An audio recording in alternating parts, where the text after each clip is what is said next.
Nyenzo za kidiplomasia za Marekani ambazo zilichapishwa na WikiLeaks mwishoni mwa miaka ya 2000 zilimtaja kama nguvu ya nyuma ya pazia ambaye alichukuliwa sana kama mtu mwenye uwezo na nguvu ndani ya utawala, kulingana na shirika la habari la AP.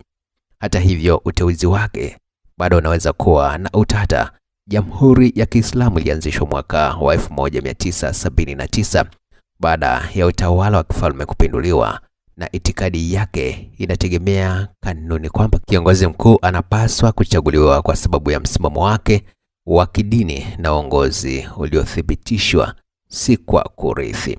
Mjumbe mmoja wa baraza la wataalamu wa Iran, chombo cha makasisi kinachomchagua kiongozi mkuu, alisema miaka 2 iliyopita kwamba Ali Khamenei alipinga wazo la mwanawe kuwa mgombea wa uongozi baadaye, lakini hajawahi kuzungumzia hadharani swala hilo.